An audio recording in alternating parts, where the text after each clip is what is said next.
Samedi le 25, c'est ma fête. Fait que t'as pas le choix, t'écris bonne fête, ça crée de l'engagement. Hey, une journée par année, OK? Si t'es pas abonné, c'est aujourd'hui que tu le fais. Que ce soit sur Facebook ou sur YouTube, n'importe où tu m'écoutes, tu t'abonnes. C'est pas un ordre, là, mais ce serait un beau cadeau de fête. Hey, on parle de quoi aujourd'hui? L'avortement aux États-Unis. Ouf. Êtes-vous fashionably late? Moi qui rêve d'aller manger dans un restaurant à Londres, ben prendre le thé. Hein? Aimes-tu les avocats? T'en parles. Au Québec, les maraîchers sont découragés. Hein? On parle de ça. Tomber sur la tête. Vous souvenez-vous du Coke nouveau? Je m'en souviens, moi. D'autres argent dans les technos, ADHD. Êtes-vous TDAH? Vous autres, vous gérez vos finances. Dans un insolite. Notre 3. Je vous en parle pas tout de suite. On vous en parlait tantôt. On passe ça. C'est le moment que vous allez faire ce que vous avez à faire. L'actualité vue par un entrepreneur.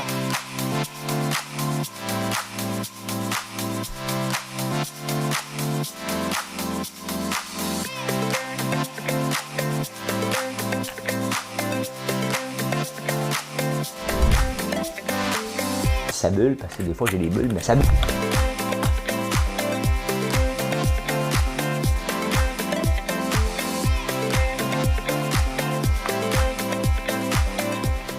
On va essayer de faire un spectacle. Wow, faut que je pèse ces pitons. J'étais en train de sentir le savon Barbe à Papa qui est ici, que je veux vous montrer. Ben, que je veux vous montrer. Ça fait longtemps qu'il est là. On va y descendre, mais ça se garde pas à vie quand même, un savon, hein. Des fois, quand vous venez ici en boutique maintenant, on a une section, parce que des fois, on oublie de faire la rotation des stocks. Fait que, on a des savons qui sont très, très bons, mais qu'on vend en rabais. Donc, si vous venez, on a une section maintenant. Hein? Fait que, venez vous gâter, comme dirait l'autre. C'est le temps de venir aujourd'hui. C'est le temps de venir nous visiter. Ben oui. Hein? Je suis à l'entour. Si vous venez me voir en boutique, si vous venez faire un tour, demandez pour moi si je suis pas là. Je suis fâché quand vous m'envoyez une photo, j'étais trop gêné de te déranger. Vous venez, entre autres, parce que vous m'écoutez. Donc, c'est ridicule que vous faites 4 heures de route puis que je suis pas là. Hein? Donc, ne vous gênez-vous pas. Ne vous gênez-vous pas. Ne vous gênez. Ne vous gênez-vous pas. Ne vous gênez. En tout cas, hein? On va faire une chanson pendant que je décortique tout ça. On va faire deux choses en même temps. Ben, j'ai fait une chanson que j'ai déjà faite pour il n'y a pas longtemps, mais c'est ma fête. J'ai le droit. Hein? Madame Cahouette.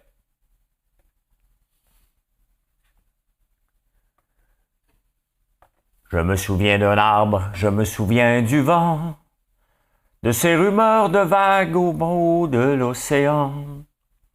Je me souviens d'une ville, je me souviens d'une voix, de ces Noëls qui brillent dans la neige et le froid. Je me souviens d'un rêve, je me souviens d'un roi, d'un été qui s'achève, d'une maison de bois. Je me souviens du ciel, je me souviens de l'eau, d'une robe en dentelle déchirée dans le dos. Ce n'est pas du sang qui coule dans nos veines, c'est la rivière de notre enfance. Ce n'est pas sa mort qui me fait de la peine, c'est de ne plus voir mon père qui danse. C'est assez beau, hein? C'est Garou qui chante ça avec Michel Sardou. C'est assez bon. C'est vrai, hein? Qu'on se souvient d'enfance, les vacances d'été commencent. Et là, les enfants vont se faire des nouveaux amis. Ils vont aller dans des camps de jour. Hein? Puis là, ils vont peut-être se donner un petit baiser à la fin de l'été. C'était quoi les chansons d'été? Faut que je retrouve ça, là. Hein? Oh my God, j'ai les blancs, là, mais il y en a des chansons d'été, justement, là, hein, qui sont très, très, très intéressantes. Hey, aujourd'hui, je vais recevoir mes abeilles à 5h30 ce matin. On fait ça le matin pendant qu'il fait encore un peu noir, malgré que là, il va faire clair. Fait que je reçois ça. On va faire ça aujourd'hui. Ouf. Le pays de la liberté, hein? Le pays, le 5e amendement, le pays de première... c'est dans la Constitution, on parle de l'homme. La liberté. Hein? La liberté aux États-Unis, ça dépend des gangs de débiles qui mettent comme juges. Parce que Trump avait mis des juges, hein, ultra-conservateurs. pour briser l'avortement, bien, il a gagné. Hein? Il a gagné. Les 3 juges arriérés, dignes des temps médiévaux, dignes, tu sais, dire que ce pays-là a dépensé des trilliards pour aller battre, aller libérer le peuple afghan de ses tyrans. Hein? Ben, c'est ça aux États-Unis. Le droit à l'avortement est retiré dans 16 États. Hein? Puis il n'y a plus rien à faire. Il n'y a plus rien à faire, c'est la Cour suprême, c'est final bâton. Hein? Donc, tu ne peux pas revenir là-dessus. Fini et nini. Hein? Ça n'a pas de bon sens. On est en 2022. 2022. Ah, mais là, c'est pas fini, là. Hein? Là, il y a un nouveau groupe qui arrive et dit, attends un peu, mariage de même sexe. Hein? Donc, ils sont tous en train de revoir la jurisprudence aux États-Unis. Tout. Hein? Fait que mariage gay, contraception. Hein? C'est complètement fou. Hein, c'est ça, hein?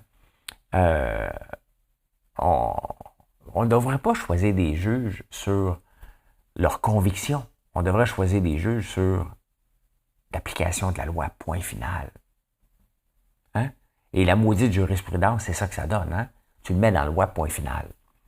Après ça, les juges interprètent. Ben c'est ça. Faut que tu modifies la loi, t'arrêtes de niaiser, mais voilà. Hein? Et que c'est un recul. Je comprenais pas hier pourquoi Mélanie Joly, je la voyais passer sur les réseaux sociaux, qui parlait, j'étais occupé à faire des recettes. Donc, j'ai pas eu le temps de me tenir la face dans mon ordi autant que d'habitude. Puis, j'étais occupé sur la ferme. On avait 1000 affaires à faire. Donc, j'ai mon antenne qui est passée maintenant. Et là, je vais pouvoir configurer tout le restant de mon usine. Donc, je ne suis pas un installateur d'antenne. OK? Donc, j'ai essayé de m'improviser installateur d'antenne. C'était tout croche, mon affaire. Hein? Puis c'est moi puis mes employés qui ont fait ça. C'était littéralement tout croche. Puis mon ami Dominique, qui me prête beaucoup d'équipements, est venu m'aider pour installer, mais pas pour ça. T'sais. Fait que je suis content d'avoir trouvé quelqu'un. Tu payes, il te l'arrange. Merci, bonsoir. Okay. Hein? Des fois, j'essaye de tout faire. Puis on ne peut pas tout faire. Chacun a ses compétences. Et là, je suis bien content d'avoir trouvé quelqu'un qui a fait ça. Hein? Donc, voilà. Comme ça, je suis libéré. Parce que mon ami Dominique vient m'aider. Et il y a une différence entre se faire aider et dire, regarde, fais-moi-le. Puis je suis content, ça n'enlève rien à mon ami Dominique de tout ce qu'il fait pour moi depuis honnêtement 1 an et demi. Là. Au contraire, mais je suis soulagé d'avoir quelqu'un qui est arrivé hier matin. Bang! Il est monté sur le toit. Moi, je suis pas peur d'un hauteur, là, mais il y a quand même une limite. Donc, j'aime pas monter dans les hauteurs. Il y a des gens spécialisés. Fait que c'est arrangé. Je suis content. Êtes-vous late? Êtes-vous en retard? Pas capable. Moi, là, mettons, dans les meetings, là, j'arrivais à l'heure, puis j'ai déjà retourné des employés qui arrivaient en retard. Bon, oui. Meeting annuel. Ils sont arrivés en retard. Il est occupé au bureau. J'ai fait, hey, c'est le meeting annuel.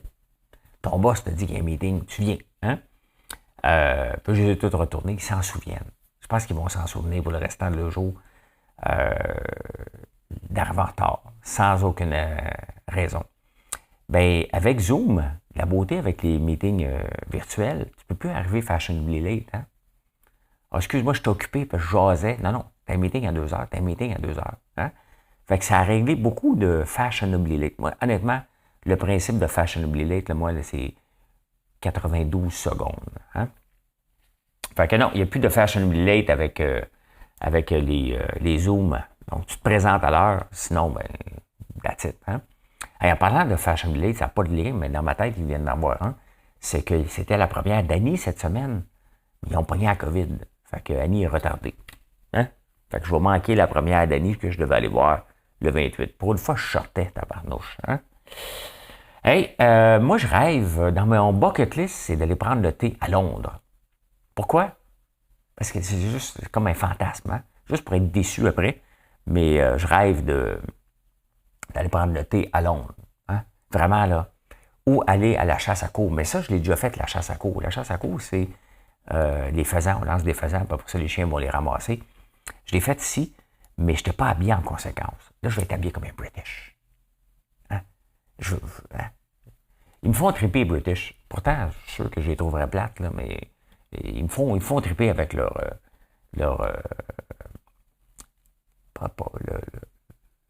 façon de faire. Okay? Le thé doit être pris comme ça, leur maniérisme. Hein? Fait que, mais 80% des restos à Londres, oublie les petits salons de thé, là, hein? Les restos à Londres sont trop bruyants. 80% des restos à Londres ont plus que 80 décibels de bruit. Hein? Regardez pendant que je parle, juste vous donner un indice, là. J'ai ça une application, moi. Désactiver. DBA. DBA. Ça, décibels. J'ai encore cette application-là. Oui, je l'ai. Donc, pendant que... Oui, OK, accède à mon micro. Pendant que je parle, en ce moment, je suis à 50, 70 décibels. Et là, je vais monter un peu plus. Je ne veux pas réveiller Marilyn. Bonjour, je vais parler monter un peu plus. Donc, c'est comme ça à peu près. Puis même à ça, je suis rien qu'à 70. Hein? Je suis juste à 70, mais il faudrait que je crie dans la maison pour être capable de le faire. Fait que 80 décibels, c'est même pas... Vous voyez, je suis obligé de monter le ton. 80% des restaurants ont trop de décibels. 85 décibels, c'est le bruit d'un, mettons, un Thermomix qui fonctionne, un blender. Wouh! Ou le trafic. Mettons, tu habites à côté du métropolitain. Moi, sur le métropolitain, il y a une maison qui me fait bérir, c'est marqué la maison des sourds sur le métropolitain. Hein? Eux autres, ils n'entendent pas le 85 décibels, c'est ça. Donc, imaginez-vous, vous êtes dans un restaurant, vous n'êtes pas capable de tenir une conversation. C'est ça, 80% des restaurants à Londres. Je ne sais pas pourquoi. Et ça jacasse tant que ça, mais ça jacasse. En Australie, c'est le temps des récoltes. Et les avocats, ils en font pousser beaucoup. Hein? Les Australiens mangent beaucoup, beaucoup. 80% des Australiens mangent des avocats. Et bien là, il y a des gros spéciaux. Hein? On parle, parce que là, il y a de l'abondance.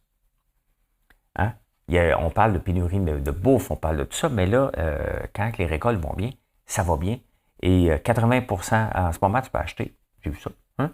C'est loin un peu. Je ne sais pas si on exporte ici ou nos avocats ici doivent venir de la Californie. Mais en ce moment, les cultivateurs ne font pas une scène avec les avocats en Australie. Puis c'est ça, toujours ça le risque. Hein? Au moment que tu plantes, ben on ne plante pas des avocats, c'est un arbre, mais au moment que tu plantes, j'en parle tantôt, tu ne sais jamais quand tu vas récolter, est-ce que les prix vont toujours être là. Hein? Ben voilà. En parlant de ça, ben je dis ça, si jamais ça t'intéresse, les avocats à Londres, là, en Australie, c'est 4 pour 5 piastres. Bon, faut que tu ailles les chercher, là, mais c'est ça, c'est 4 pour 5 piastres.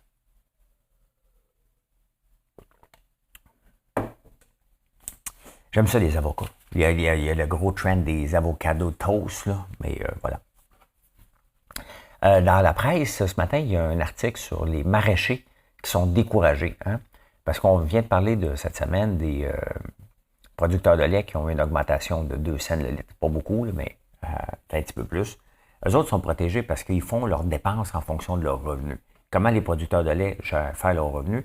Bien, ils mettent un prix qu'on paye. Ils vont voir le gouvernement, les organismes, ils disent on va avoir plus d'argent. Le gouvernement dit oui, OK, parfait, vous avez plus d'argent. Après ça, ils font leurs dépenses en conséquence. Donc, ils leur disent on a besoin de ça pour vivre. À cause de l'augmentation, on augmente les prix. Ça, c'est quand on est sous gestion de l'offre. Hein? Quand tu n'as pas de gestion de l'offre, comme le reste des mortels, ben, tu t'arranges avec les prix. Le problème, c'est qu'il n'y a pas d'argent à faire lorsque tu es maraîcher, lorsque tu es producteur. Ça prend du gros volume dans n'importe quoi. Dans n'importe quoi. Puis là, on parle des marchés qui sont découragés par rapport au prix. Les intrants, donc le fuel, hein, le diesel, coûte plus cher. Les semences ont coûté plus cher. Regardez, je vous en ai parlé, là, une poche de tournesol qui coûtait 200$ l'année passée coûte 660$ cette année. Donc, j'en ai acheté que 2. Hein, puis je suis un micro producteur. Là, je fais des tests cette année avec le tournesol. Donc, les maraîchers sont découragés. L'affaire, c'est qu'en ce moment, ça coûte très cher les semis, mais on ne sait pas c'est quoi les prix. Hein? S'il y a de l'abondance, ils n'auront pas d'argent. Mais on parle des maraîchers, là, mais il n'y a pas d'argent à produire. Regardez tout le cannabis, toute la série du cannabis. Ils ne font plus une scène. Hein? Maintenant, c'est dans la transformation. Il n'y a pas d'argent à faire dans n'importe quoi. Il n'y a pas d'argent à faire à produire du gaz. Il y a de l'argent à faire dans la raffinerie. C'est toujours ça. Donc, c'est sûr que ça prend des maraîchers. Ça prend, mais quand je les écoute, ben il faut qu'ils... Tu sais, eux autres aussi, là, malheureusement, là, ils disent, nous, on produit des légumes, pas capable de les vendre. Il y a les marchés internationaux, il n'y a pas de gestion de l'offre. Hein? C'est ça aussi. Donc, c'est des choix. Qu'est-ce qu'on doit faire? Hein? Est-ce qu'ils doivent commencer à transformer, à donner une valeur ajoutée? Il faut regarder ça. Regarde le maïs puis le soya. On se bat contre. Pourquoi j'ai arrêté de faire ça? Ben parce qu'on se bat contre les marchés internationaux. Ça ne m'intéresse pas. Ça ne m'intéresse pas. Si je fais pousser quelque chose ici, il faut que je le transforme. C'est ça. C'est ça qui est le futur. Maintenant, pas tout le monde peut devenir des transformateurs, mais sauf que tu ne peux pas être dans les journaux non plus et chialer que tu n'arrives pas.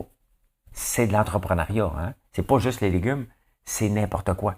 C'est de l'entrepreneuriat. Si tu n'arrives pas, il faut que tu te réinventes constamment. Et peut-être le marché est à la se réinventer, même dans les maraîchers en ce moment. Ça ne le tente peut-être pas, parce que ça fait peut-être 2-3 générations, mais ils vont toujours en arracher. Dès que tu es sur la première ligne, tu vas toujours en arracher, tout simplement. Et regardez les fraises. Cette semaine, j'arrive à l'épicerie. Fraises du Québec, je pense 7 piastres le casseau. Fraises du Mexique, 3 pour 5 piastres. Hein?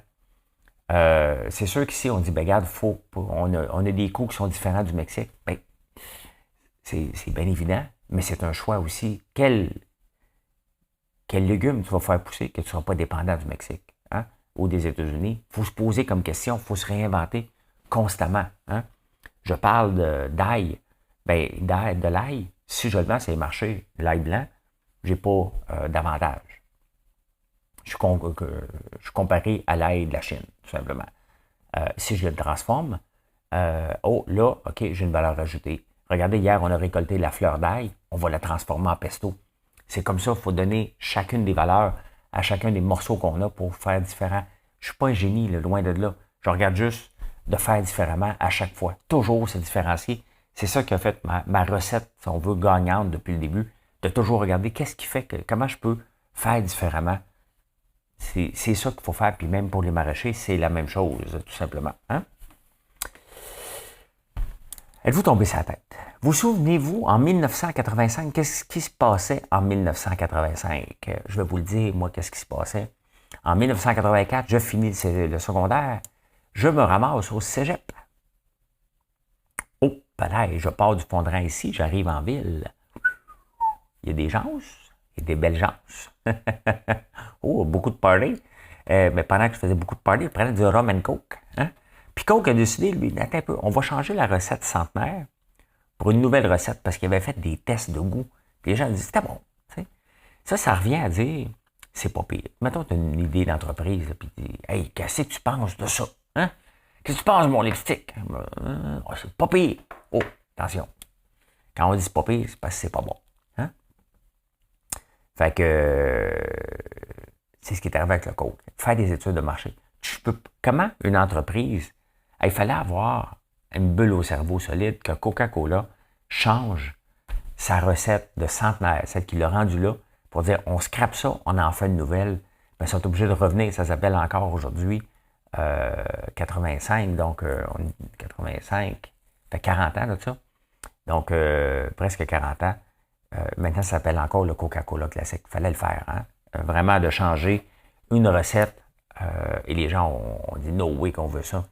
C'est spécial qu'une grande entreprise a décidé d'aller vraiment vers là. Des fois, il faut se faire concurrence. Mais elle peut introduire autre chose. Mais vous voyez, même les grandes entreprises font des erreurs majeures qui auraient pu coûter la vie à l'entreprise, tout simplement. Hein? Et voilà. Qu'est-ce qui se passe en finance? Il n'y a pas une journée qu'il n'y a pas un fonds, un nouveau fonds pour que Fitzgibbon va investir. Il cherche le matin. Aussi, je peux dépenser de l'argent. Lui, dans son cas, c'est des dépenses. Moi, tu sais.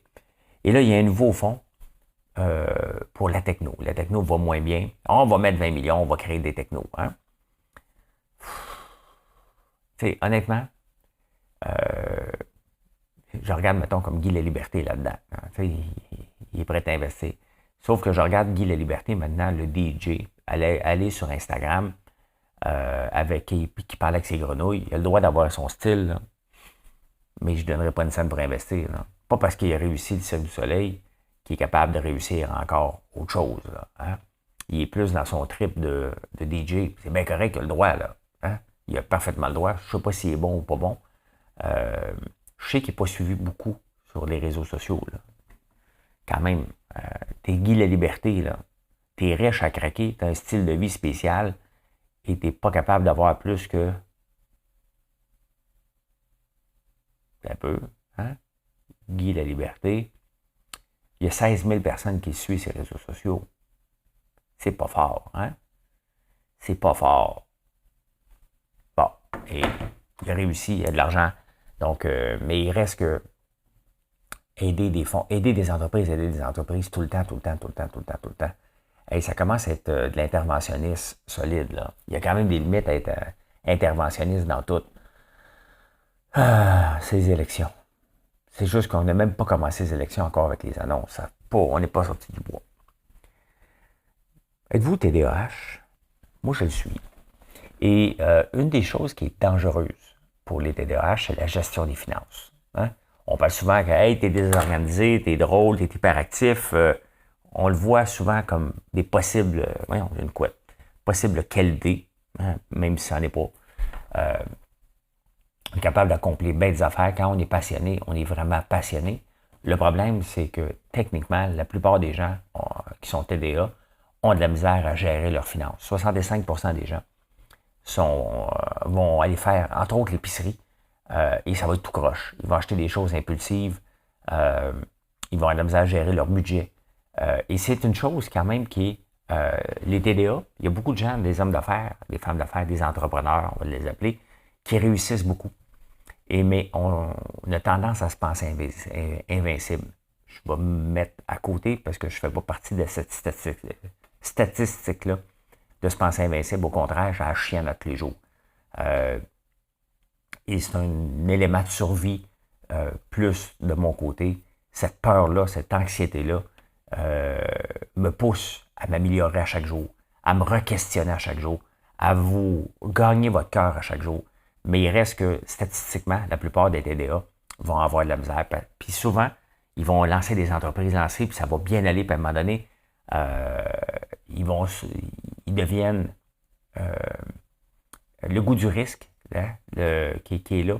On ne fait pas attention au risque. Faites-vous-en pas, je fais attention au risque. Et c'est pour ça que une des choses que je fais, rendu j'ai 55 ans aujourd'hui, hein, et j'ai toujours fait attention de venir loin des dettes encore plus vraies. J'ai fait une petite excursion dans l'effet de levier avec la crypto et j'ai choisi le mauvais moment, le mauvais timing.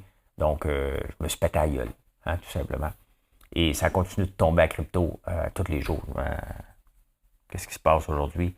Là, il y a quelques mois, c'est la plateforme Luna qui a tombé. Là, c'est celle Harmony qui est en train de tomber. Donc, c'est tout le temps un château de cartes, toutes ces affaires-là. Ça va-tu... on va aller voir. Je vous amène.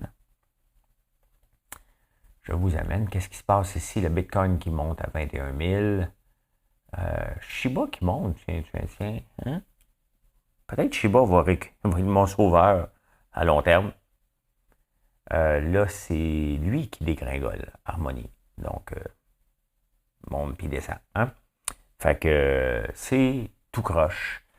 Mais c'est ça, tout ça pour dire que les TDA ont beaucoup de succès ou beaucoup de failures. Mais là, c'est pour aller faire les épiceries. 65% ont de la misère. Hein? Donc, we're moving notes. OK. Fait que, voilà.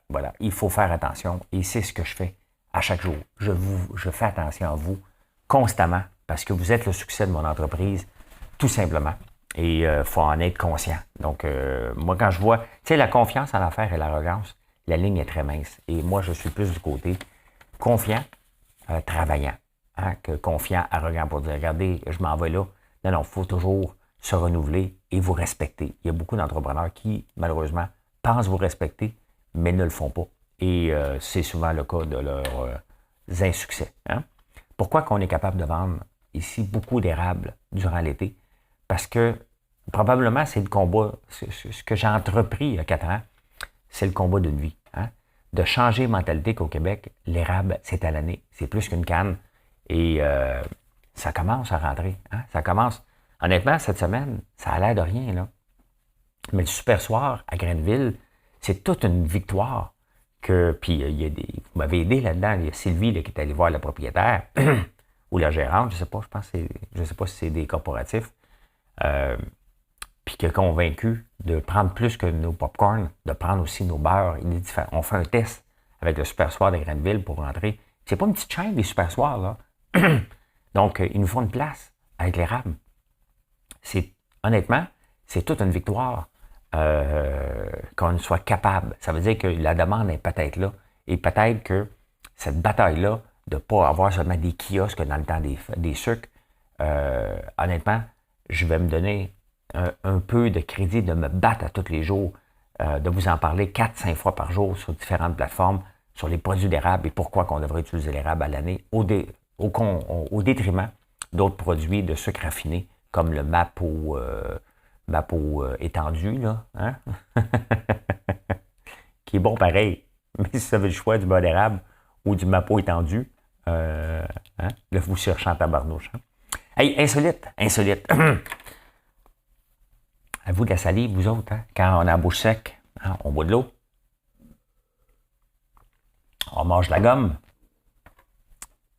Dans notre vie, on va remplir 2 piscines. Mettons une 20 par 40. Là. Une piscine de 20 pieds par 40 pieds. On va remplir 2 piscines de salive. Hein? C'est beaucoup, hein? Ben, dans une vie, c'est ça. Hey, ben, parlant d'une vie, hein, c'est pas tout.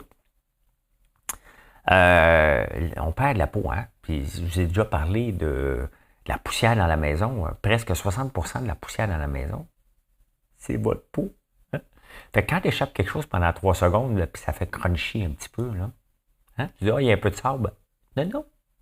Tes chances que d'avoir la peau morte sont plus grandes que ce soit. Dégueulasse.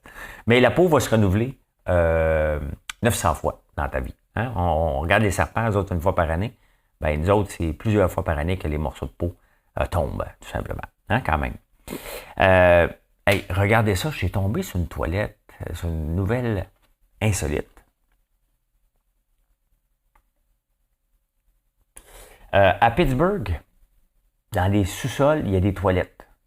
En milieu de nulle part. Hein? Et il essaie de trouver l'origine de ça. C'est parce que Pittsburgh est une ville de fer et d'acier, donc les travailleurs revenaient tout le temps en salle. Il n'y avait pas de douche, mais ils ont foutu une toilette c'est comme commun qu'ils mettent une toilette en plein milieu de la place dans les sous-sols. Puis là, ben, ils disent c'est peut-être par les serviteurs, là, les employés des maisons. La majorité des maisons qui ont ça ont été bâties entre 1880 et 910. Ben, c'est ça. Fait que ceux qui travaillaient dans les maisons, tu avais loin de toilette, mais une toilette à air ouverte. Il y a une autre il y a 3 explications de ces toilettes. Qu'est-ce qu'ils disent? It wasn't uncommon in developing cities to sewage to back up on the street. The sewage would enter homes and other buildings.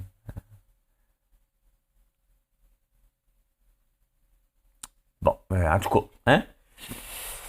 En tout cas, c'est ça qui arrive. Hein? Il y a des toilettes pour plusieurs raisons. Il y a des toilettes en plein milieu d'un sol, pas de porte-rien. C'est à Pittsburgh. Hein? Il n'y a pas juste il n'y a pas juste Sidney Crosby à Pittsburgh. Dites-vous qu'il y a des toilettes en plein milieu qui ont été bâties entre 1880 et 1910. Eh bien, voilà comment j'ai vu l'actualité en ce très beau samedi 25 juin. C'est ma fête. Puis, allez me le souhaiter. Écoutons, hein. Si vous êtes là, rendu là, hein? Merci, je vais tout vous répondre, bien entendu. Je vais travailler fort. Je vais peut-être avoir un peu de retard. Ça se peut que je vous réponde jusqu'à demain. Moi, je vais vous répondre à tout le monde comme je fais d'habitude. Donc, je vous remercie. Venez nous voir ici, hein, à la boutique au 1270 Montée Sainte-Madeleine ou encore en ligne, françoislambert.one. Hey, merci beaucoup. Bonne journée. Bye.